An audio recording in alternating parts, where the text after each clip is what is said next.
Muy bien, continuamos. Entonces, respondiendo Pedro y los apóstoles dijeron: es necesario obedecer a Dios antes que a los hombres. Así lo dijo Pablo: me es impuesta necesidad de predicar el Evangelio, y ay de mí si no lo hiciere, por lo cual, si lo hago de buena gana, recompensa tendré, y si no, la comisión me ha sido encomendada. Eso fue lo que ellos sintieron. Igualmente, nos es necesario obedecer a Dios antes que a los hombres. Bueno, quizás no tengamos detrás de nosotros un concilio y una élite religiosa, pero sí tenemos el mundo, los hombres del mundo, las personas influyentes, las figuras influyentes, notorias o notables, que de alguna manera están quitándonos la atención sobre el Señor Jesucristo. Pero nosotros debiéramos tener la misma respuesta de Pedro: nos es necesario obedecer a Dios antes que a los hombres. El Dios de nuestros padres levantó a Jesús, a quien vosotros matasteis, colgándole en un madero, a este al que fue la cruz. A este Dios ha exaltado con su diestra por príncipe y salvador, para dar a Israel arrepentimiento y perdón de pecados. El apóstol Pedro usa varias veces este término refiriéndose a Jesús, como diciendo: al que ustedes humillaron, rechazaron, vituperaron, al que no les llenó el ojo, a este es al que Dios ha puesto por príncipe y salvador. Quizás muchos no quieren seguir a Jesús, aunque crean en Él, pero no lo quieren seguir porque saben que este Jesús no llena el ojo de las personas del mundo, y no quieren identificarse con este Jesús. Y nosotros somos testigos suyos de estas cosas, y también el Espíritu Santo, el cual ha dado Dios a los que le obedecen. Por eso ellos eran llenos del Espíritu Santo, porque era el poder que ellos necesitaban para obedecer. No podemos caminar en esta obra en nuestras fuerzas, en nuestra voluntad, en nuestros recursos, en nuestra sabiduría. No, ha de ser en la llenura, en el poder del Espíritu Santo, pero es dado, dice aquí esta frase, a los que le obedecen.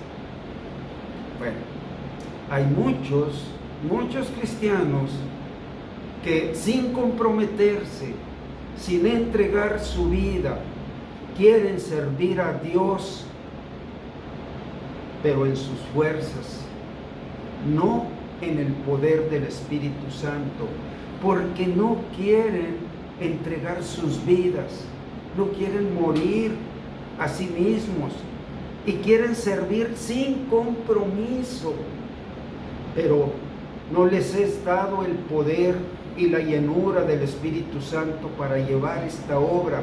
Por eso ellos pronto son parados, son desviados, son desalentados, son enfriados, porque así no puede ser. Ha de ser con una entrega a la voluntad de Dios, como Pedro dijo: es necesario, es una necesidad. Y ay de mí, dijo Pablo, si no predicase el Evangelio.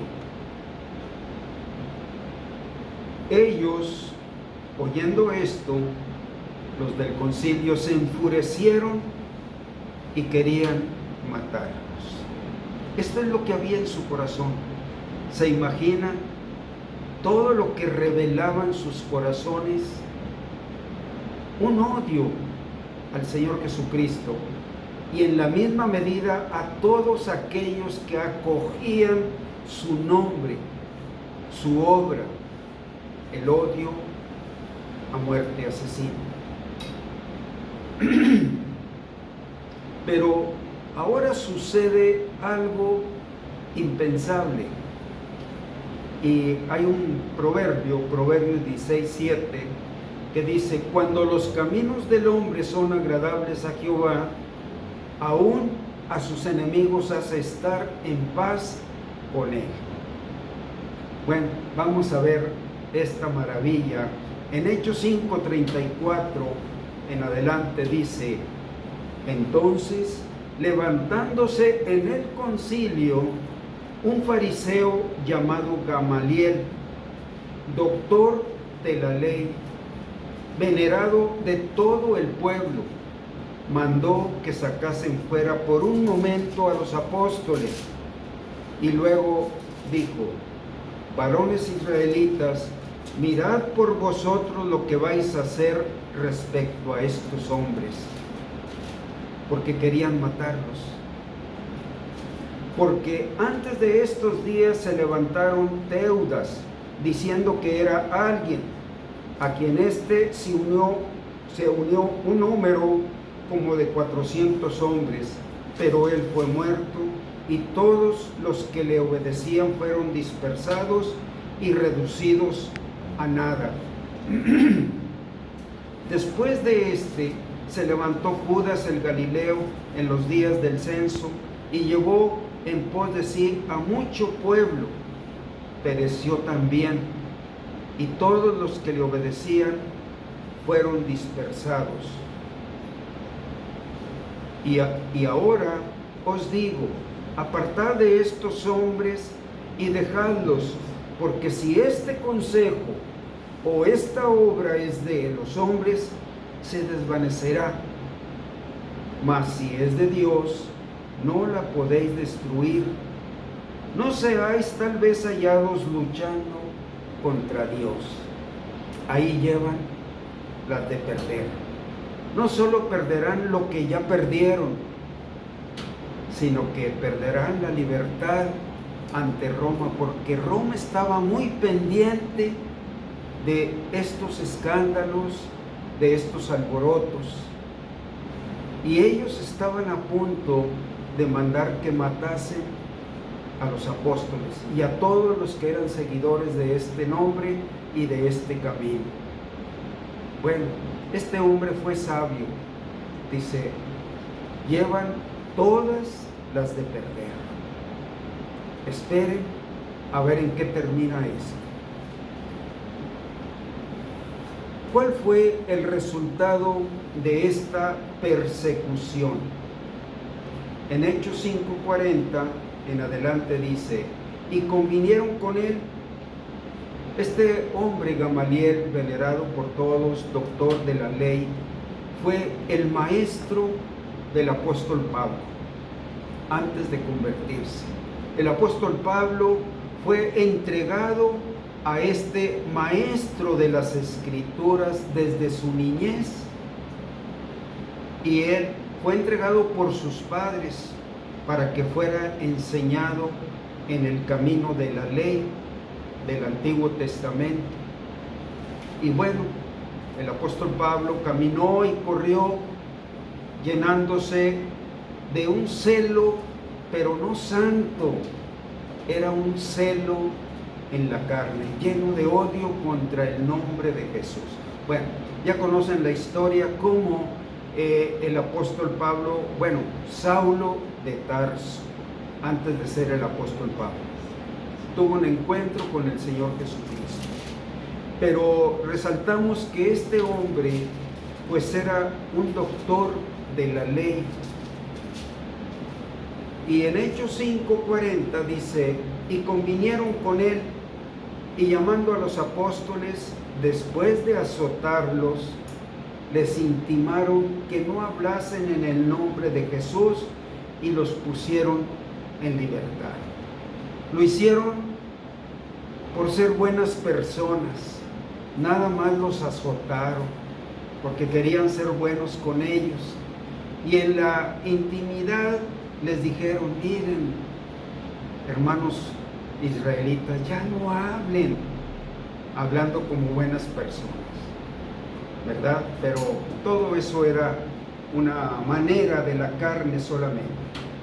Y ellos salieron de la presencia del concilio gozosos de haber sido tenidos por dignos de padecer afrenta por causa del nombre, por su Señor Jesús, por el nombre de su Maestro, de su Salvador. Ellos estaban gozosos por haber sufrido afrenta, ¿verdad? Y todos los días en el templo y por las casas no cesaban de enseñar y predicar a Jesucristo, lejos de atemorizarlos, de pararlos, de enfriarlos o desalentarlos. Subió su sentir. Y bueno, aquí vamos a leer unos versículos que son como algo que la palabra premia a los que entregan sus vidas a esto. Vamos a ver Salmo 66, 1 al 4. Pablo, por favor. Aclamad a Dios con alegría toda la tierra. Cantad la gloria de su nombre. Poned gloria en su alabanza. Decid a Dios, cuán asombrosas son tus obras. Por la grandeza de tu poder se someterán a ti tus enemigos. Toda la tierra te adorará y cantará a ti. Cantarán a tu nombre, Selah. Bueno, esto es una alabanza por la victoria, por la obra que no puede ser parada. Estos versículos hablan de un testimonio de gloria, de victoria, de alabanza. Y vamos a ver Apocalipsis 7:10, ¿verdad? Dora, si quieres leernos, por favor.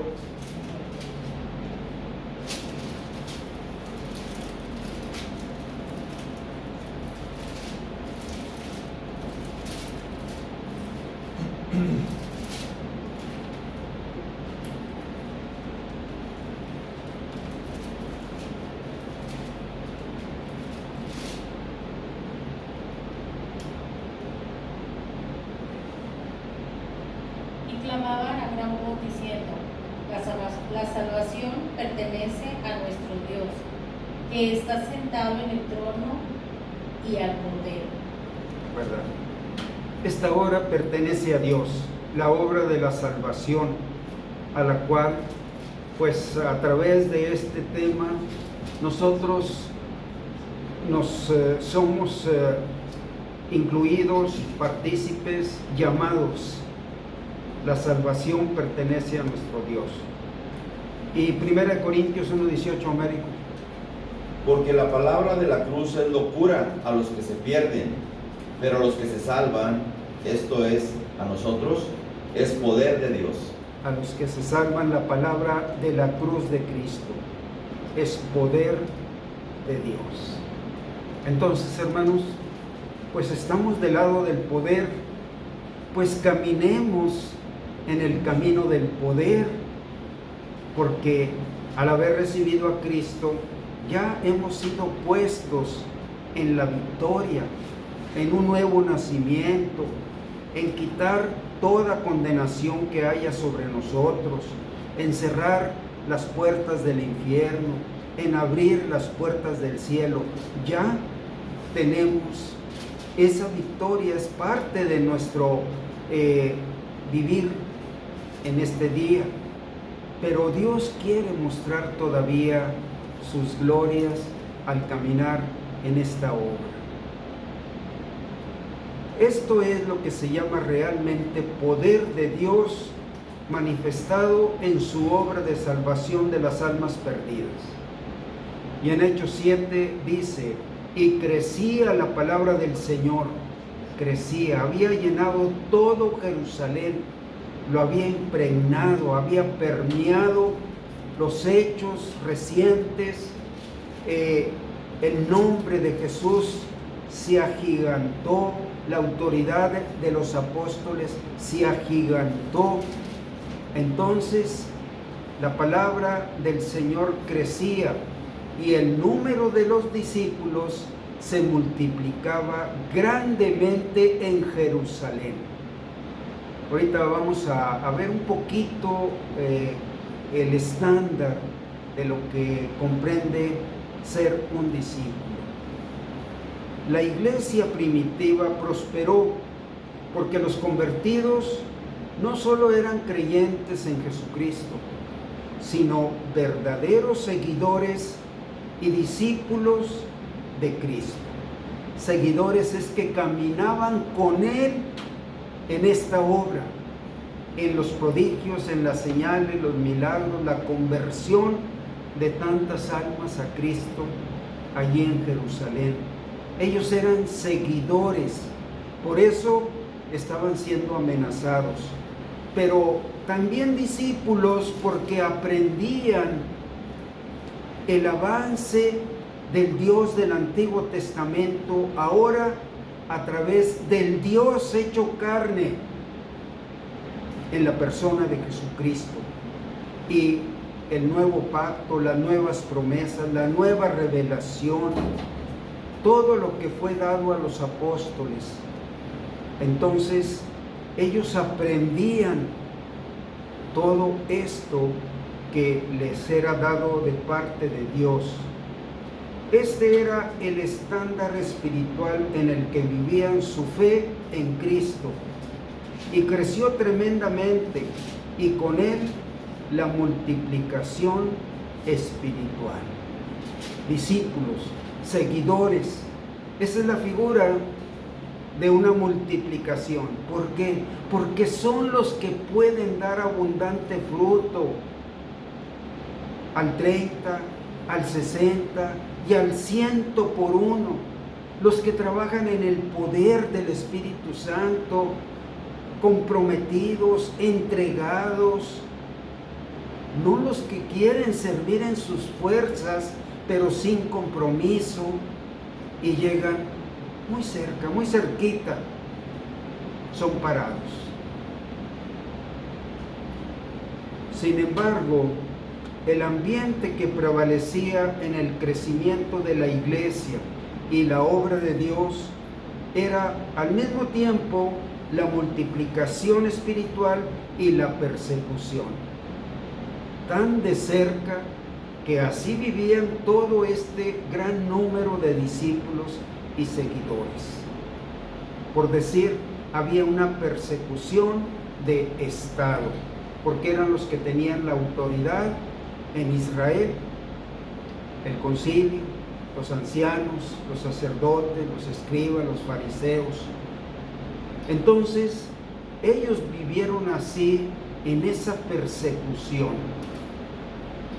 Tenían el control de la guardia, el convenio que tenía el Imperio Romano con los pueblos conquistados era dejarlos vivir en sus tradiciones, en su cultura, en su religión, y que se gobernaran con sus propias leyes, mientras esas leyes no sobrepasaran la ley de Roma.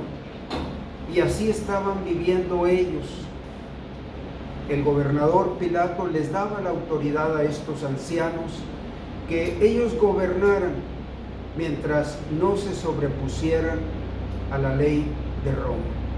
Entonces podían ejercer esa persecución, podían justificar la muerte de los que ellos quisieran. La persecución se hizo más cruda y cruel.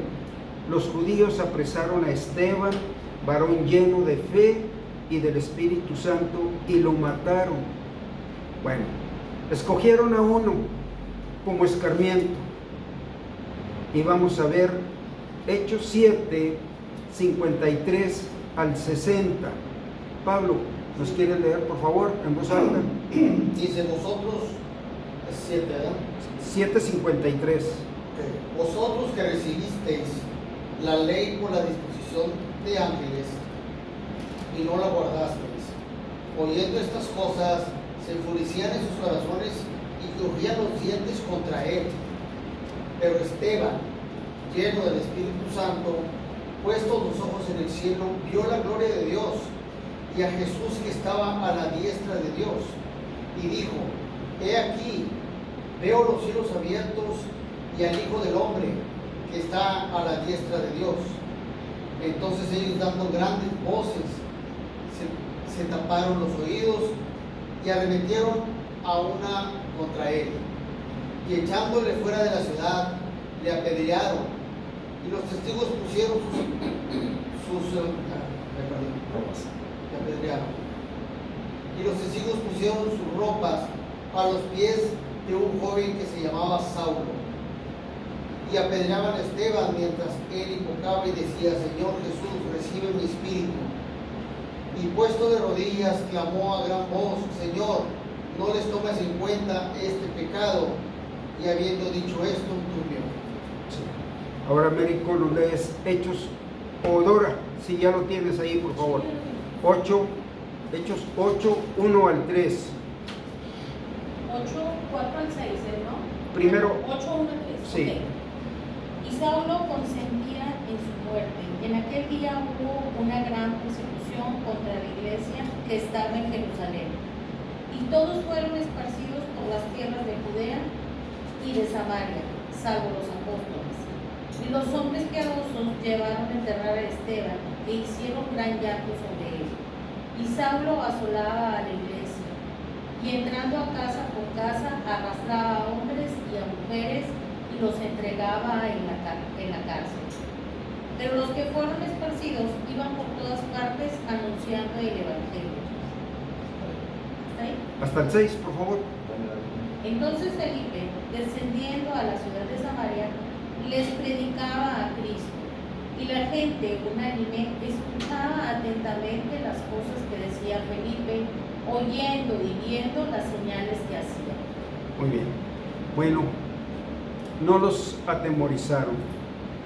Fueron esparcidos, dice aquí en Hechos 8, que hubo una gran persecución, que Pablo asolaba la iglesia.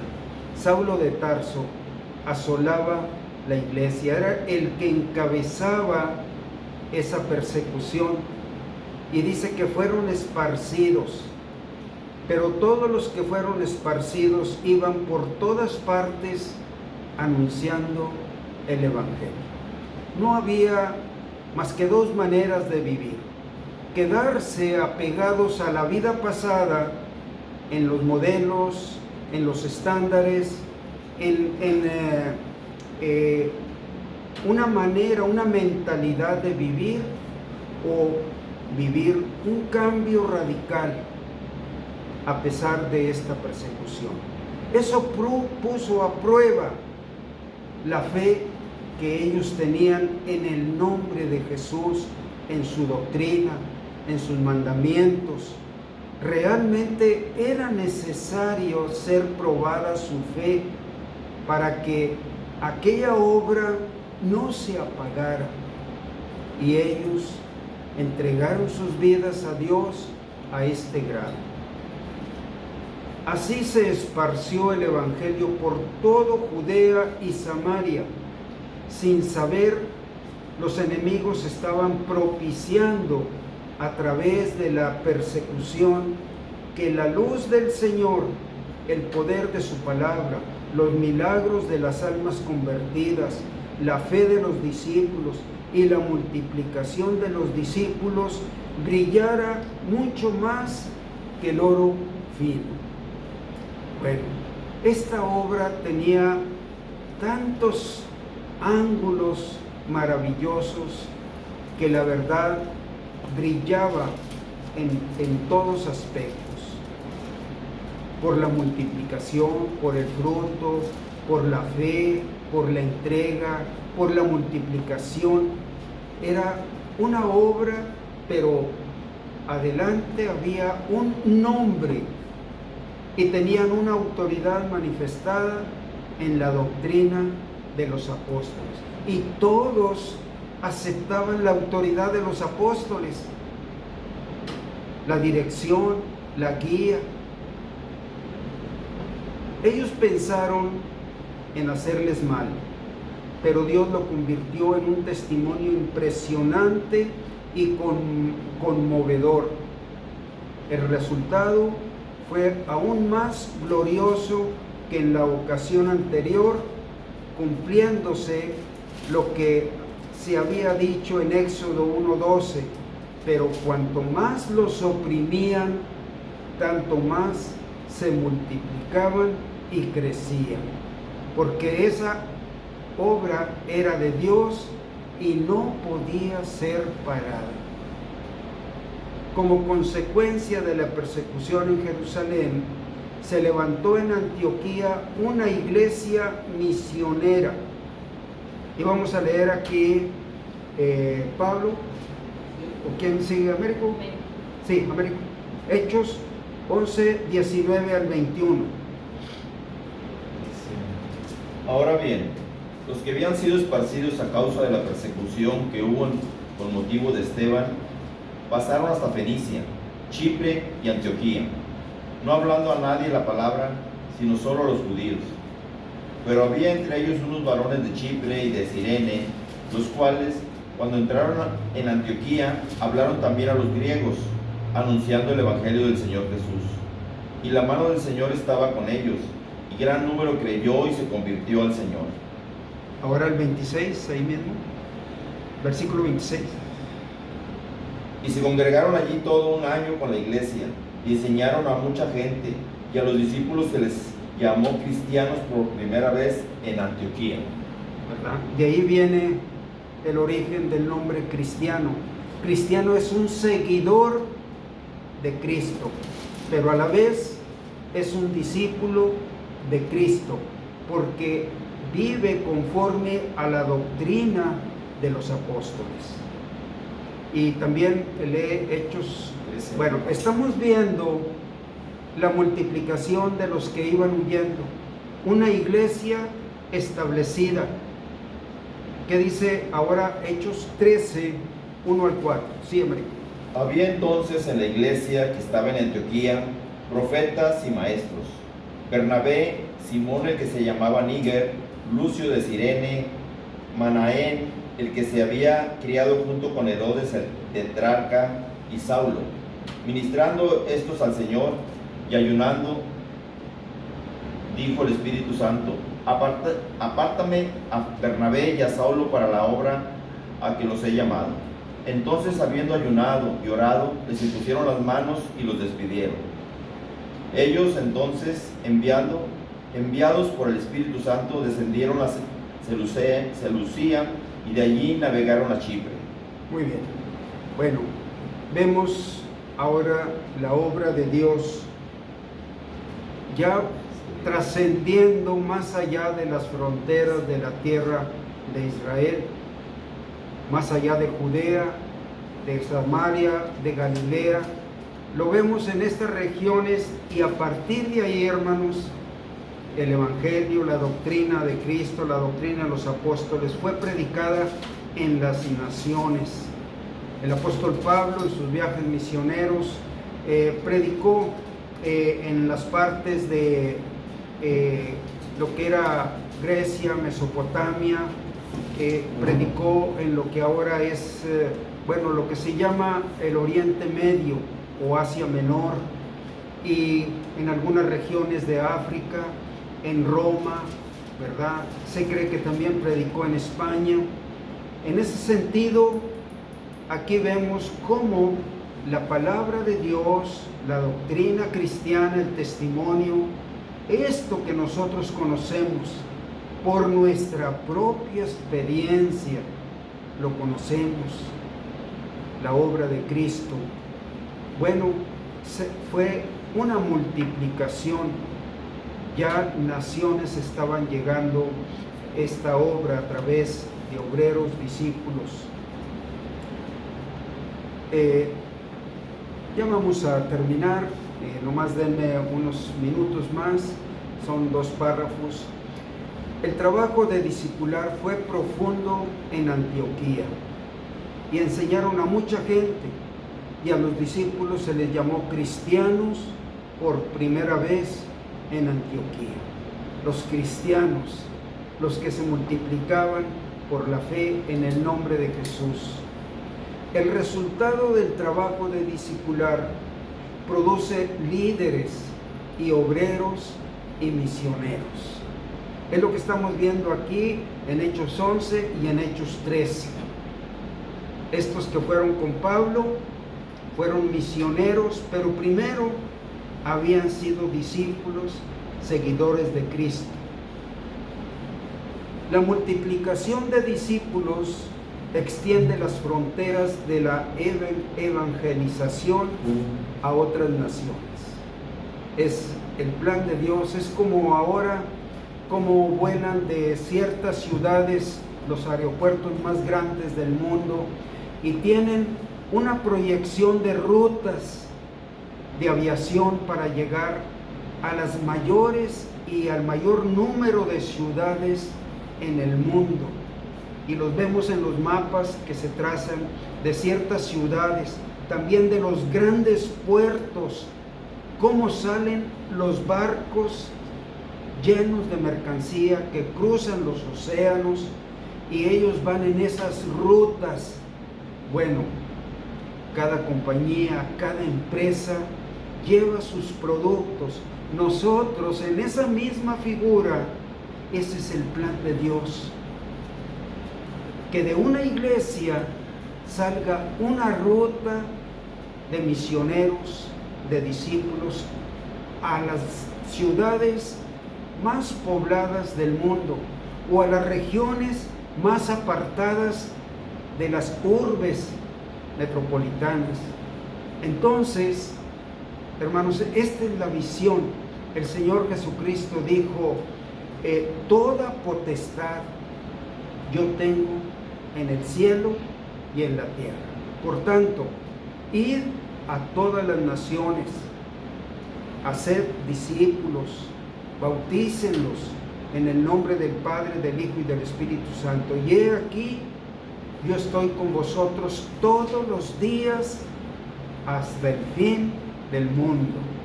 Bueno, esta es la visión, hermanos, de Dios. Y es la visión que Dios quiere que cautivemos, que estamos contemplados y llamados a este plan de Dios. Bueno, estamos trabajando en esta ciudad, en esta iglesia, con esta obra de levantar seguidores y discípulos. Dios dirá el siguiente paso, pero ya sabemos cuál será el siguiente paso. Solamente, bueno, tenemos aquí un vestigio, una raíz de un matrimonio que salió de nuestra ciudad y que está trabajando allá en la ciudad de, bueno, en el pueblo de Pátzcuaro, pero en esta región de Michoacán. Bueno, eso es una raíz viva que está arraigándose, enraizándose para multiplicarse. Y Dios nos dará más, ¿verdad? Los lugares aquí mismo en la ciudad donde estamos yendo, Américo está yendo a esta zona.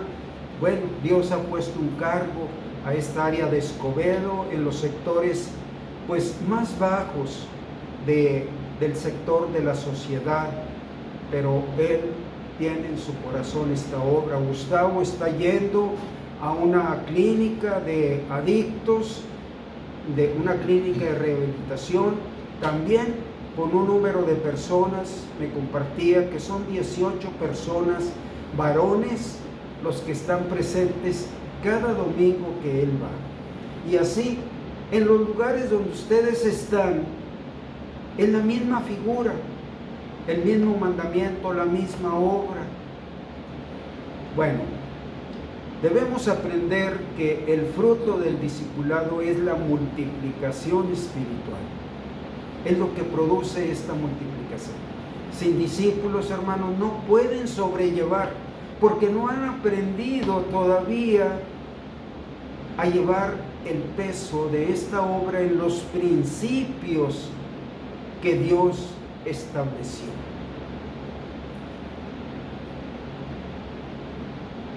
Y la corona del discipulado es la obra misionera, las misiones y los misioneros.